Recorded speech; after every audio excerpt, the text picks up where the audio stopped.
এদিকে আজকের সবচেয়ে বড় খবর, মহাকাশে পারমাণবিক যুদ্ধে জড়াচ্ছে যুক্তরাষ্ট্র ও রাশিয়া। পৃথিবীর সামনে বড় বিপর্যয় আসছে, এ নিয়ে থাকবে আজকের একটি গুরুত্বপূর্ণ প্রতিবেদন।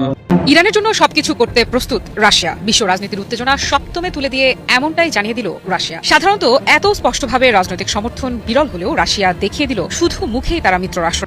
এদিকে শেষ ঘাঁটিও ছাড়ল আমেরিকা, নতুন করে সাজছে মধ্যপ্রাচ্য, সব সামরিক ঘাঁটি নিয়ন্ত্রণ নিল সিরিয়া। এ নিয়ে থাকবে আজকের একটি গুরুত্বপূর্ণ প্রতিবেদন। নাম বাংলার জয়যাত্রা, তবে প্রতিবারই ইরানের বন্দরে ভিড়তে না পেরে পরাজিত হয়ে ফিরছে এই জাহাজ।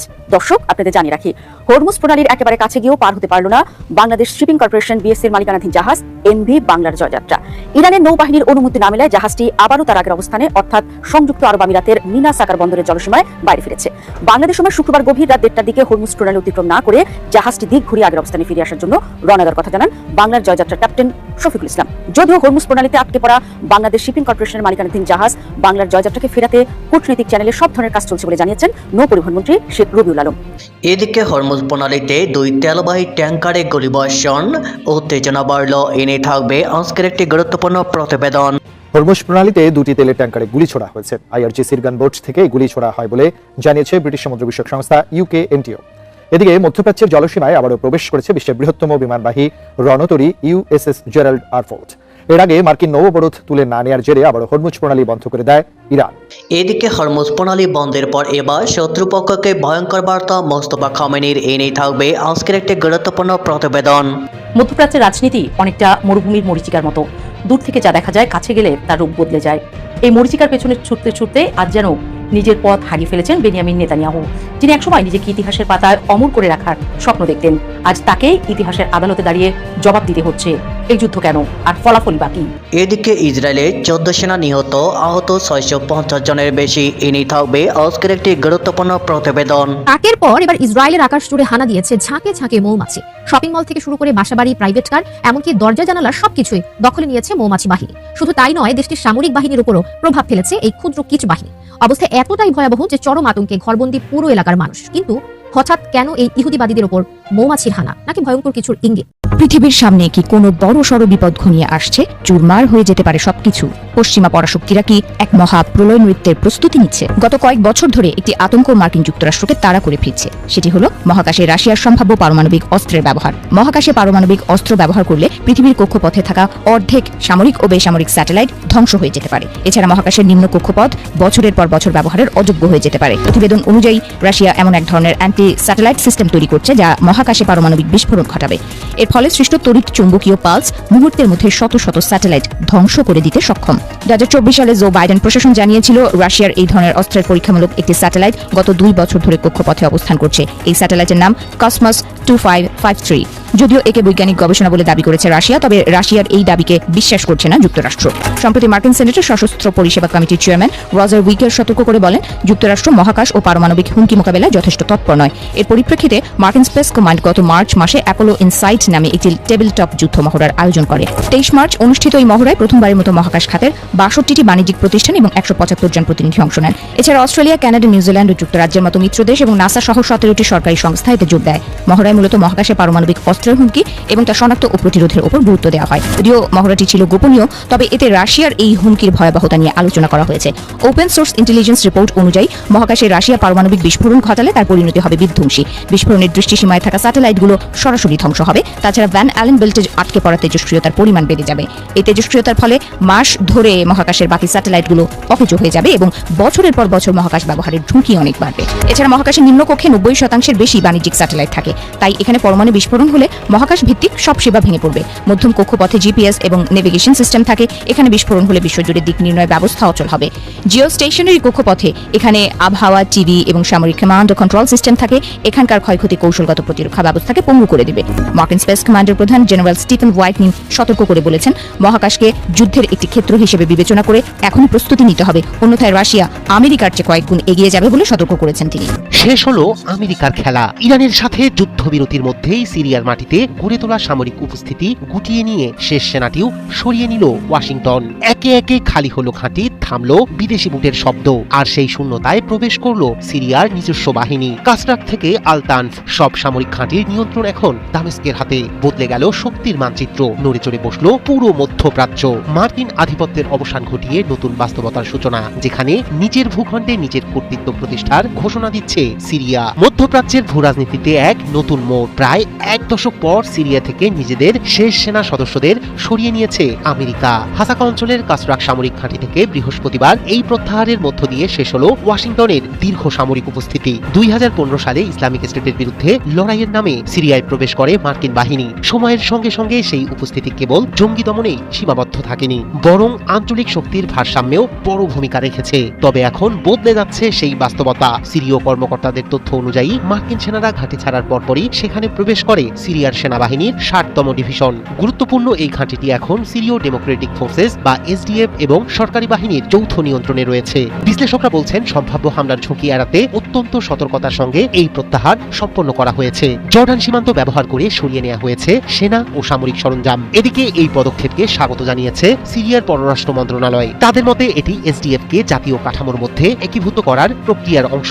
এখন থেকে দেশের ভিতরে সন্ত্রাসবাদ মোকাবিলার দায়িত্ব পুরোপুরি নিজেরাই নেবে সিরিয়া। 2024 সালের ডিসেম্বরে দীর্ঘ গৃহযুদ্ধের অবসান ঘটিয়ে ক্ষমতায় আসে নতুন সরকার। বাশার আল আসাদের পতনের পর দায়িত্ব নেন আহমেদ আল সারা। নতুন এই সরকারকে সমর্থন দিচ্ছে আমেরিকা। ইরানের সঙ্গে 2 সপ্তাহের যুদ্ধবিরতি, লেবাননে ইসরায়েলের সঙ্গে 10 দিনের বিরতি, সব মিলিয়ে উত্তেজনা প্রশমনের চেষ্টা স্পষ্ট।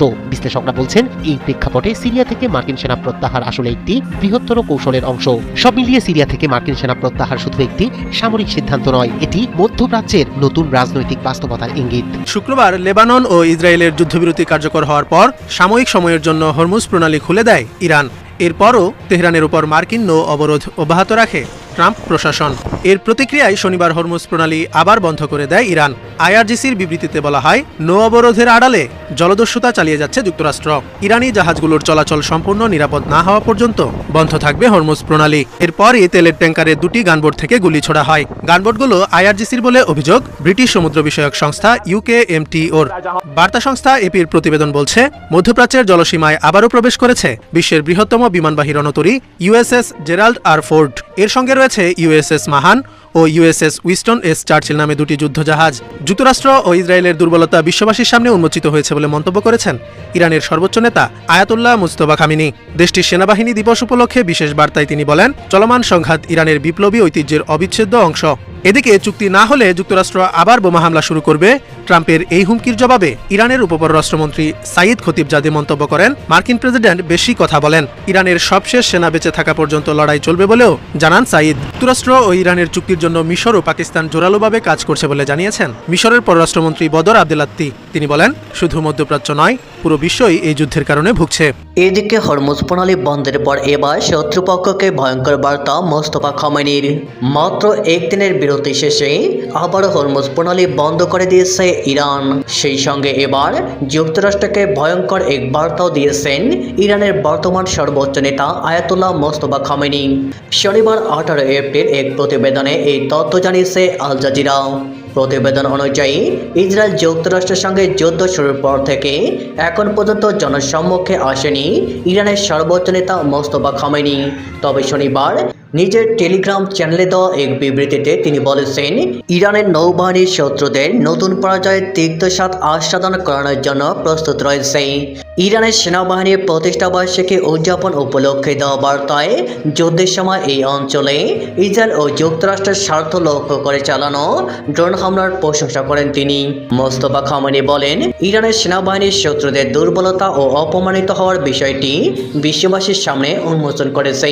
ইরানি ড্রোন মার্কিন ও চায়নাবাদী অপরাধীদের ওপর বজ্রপাতের মতো আঘাত করেছে।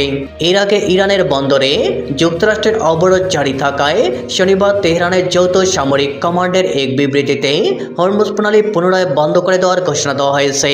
এতে বলা হয়, সশস্ত্র বাহিনীর কঠোর ব্যবস্থাপনায় হরমুজ প্রণালীর নিয়ন্ত্রণ পূর্ব অবস্থায় ফিরে এসেছে।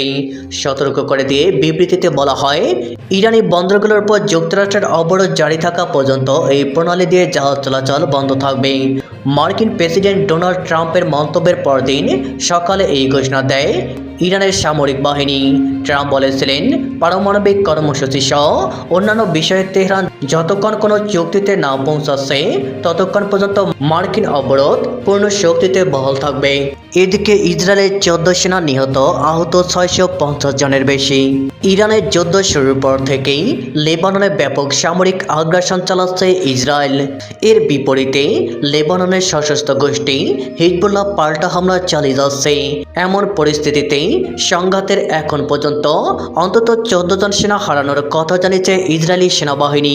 কাতার ভিত্তিক সংবাদ মাধ্যম আল জাজিরা জানিয়েছে, লেবাননের যুদ্ধ শুরুর পর থেকে ইসরায়েলের অন্তত 14 জন সেনা নিহত হয়েছে এবং আরও 650 জনের বেশি সেনা বিভিন্ন মাত্রায় আহত হয়েছেন। প্রতিবেদনে বলা হয়, ইরানের যুক্তরাষ্ট্র ইসরায়েলের যৌথ হামলার পরপরই লেবাননকে লক্ষ্য করে আক্রমণ জোরদার করে ইসরায়েল।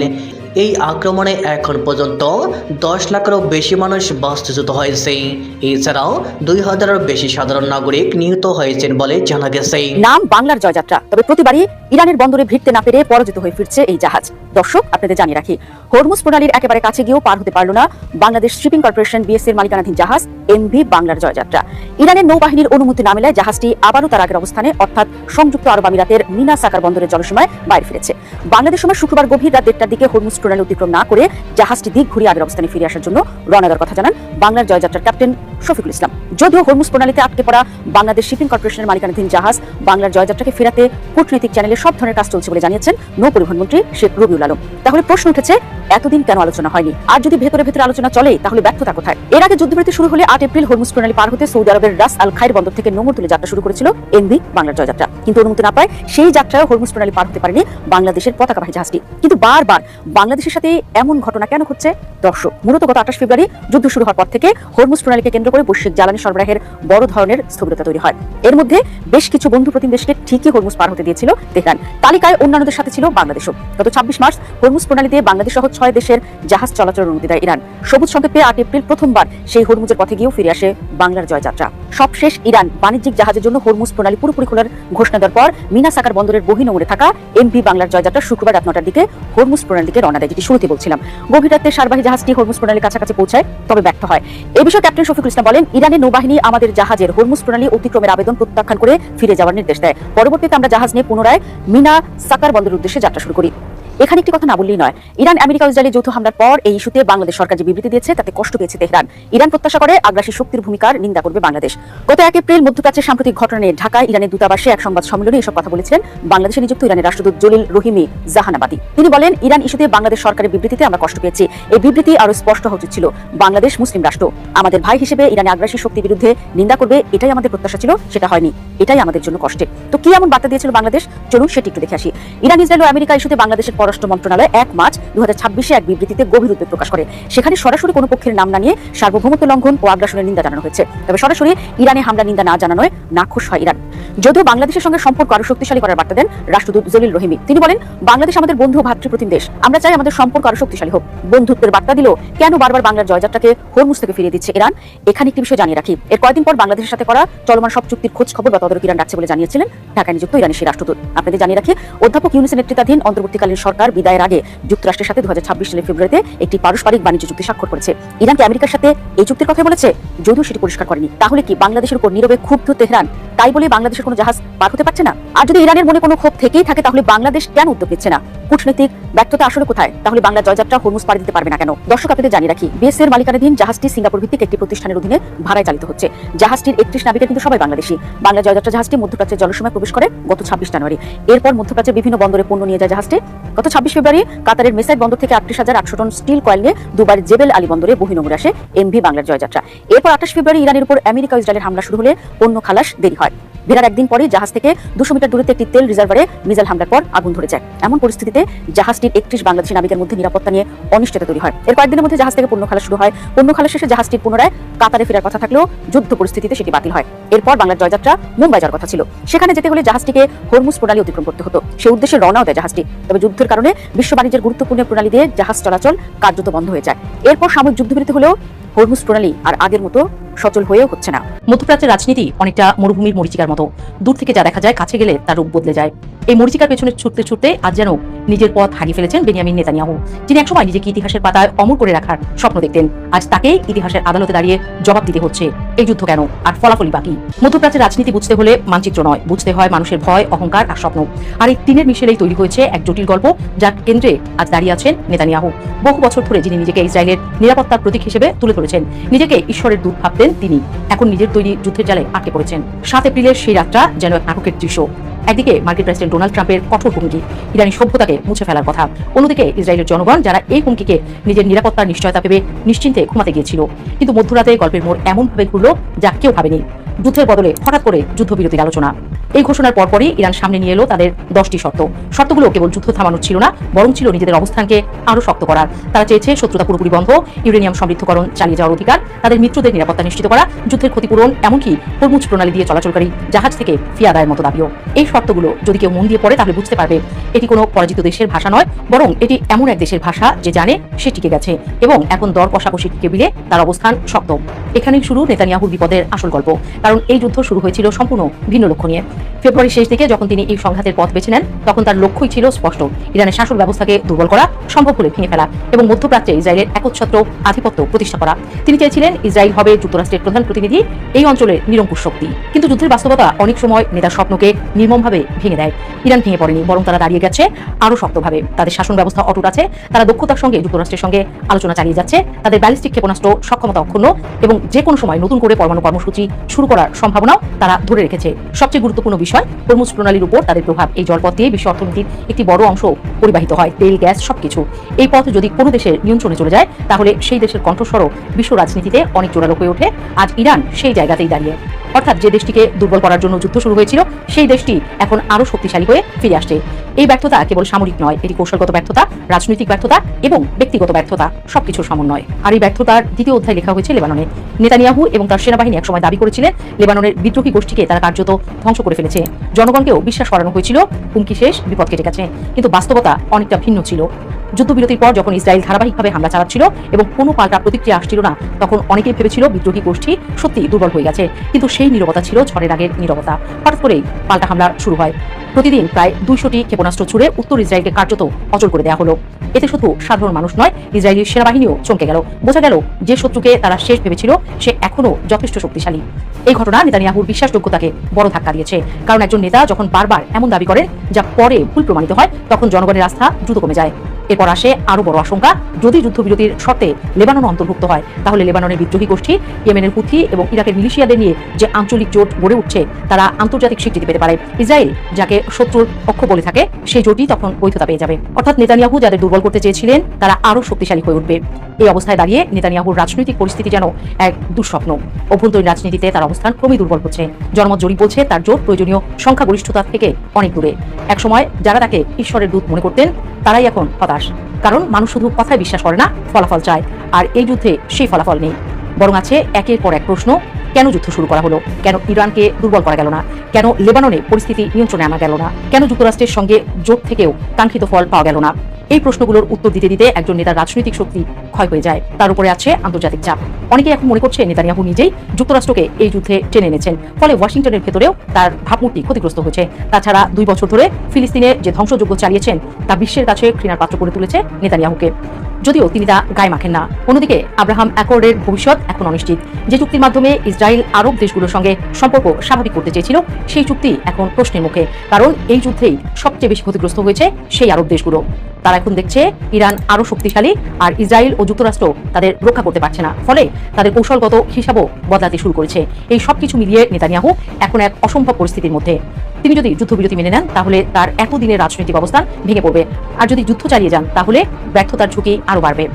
একজন মানুষ যিনি এক বিশাল শত্রুকে ধ্বংস করতে গিয়ে নিজের সর্বনাশ ডেকে আনেন, ইরান তার জন্য সেই অদম্য শত্রু যাকে তিনি ধ্বংস করতে চেয়েছিলেন, কিন্তু সেই চেষ্টায় এখন তার নিজের রাজনৈতিক ভবিষ্যৎকে ধ্বংসের দিকে ঠেলে দিচ্ছে।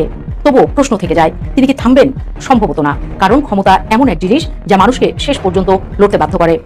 নিজের গতি বাঁচাতে, নিজের ভাবমূর্তি টিকিয়ে রাখতে নেতানিয়াহু হয়তো আবারও নতুন সংঘাতের পথে হাঁটবেন, লেবাননে হামলা বাড়াবেন, যুক্তরাষ্ট্রকে আবারও জড়ানোর চেষ্টা করবেন, যুদ্ধবিরতি ভেঙে দিতে পারেন। কিন্তু প্রতিটি পদক্ষেপই এখন ঝুঁকিপূর্ণ, কারণ এবার ভুল করার সুযোগ খুব কম। মধ্যপ্রাচ্যের এই দাবা খেলায় এখন খুঁটি সাজানো আছে, কিন্তু বোর্ডের নিয়ন্ত্রণ ধীরে ধীরে অন্য কারো হাতে চলে যাচ্ছে। আর সেই বোর্ডের এক কোণে দাঁড়িয়ে আছে নেতানিয়াহু, যেখানে সামনে এগোনো বিপদ, পেছনে ফেরাও বিপদ। ইতিহাস এমন মুহূর্ত খুব কমই দেয় যখন একজন নেতার ভবিষ্যৎ এতটা অনিশ্চিত হয়ে পড়ে। এই মুহূর্তটি ঠিক তেমনই, হয়তো আজ নয়, কাল নয়, কিন্তু সময়ের স্রোত খুব স্পষ্টভাবে ইঙ্গিত দিচ্ছে এই যুদ্ধ শুধু একটি অঞ্চলের মানচিত্র বদলাবে না, বদলে দিতে পারে একজন নেতার পুরো রাজনৈতিক জীবন। আর তখন ইতিহাস লিখবে, তিনি যুদ্ধে জিততে চেয়েছিলেন কিন্তু শেষ পর্যন্ত হেরে গেলেন নিজের তৈরি খেলায়।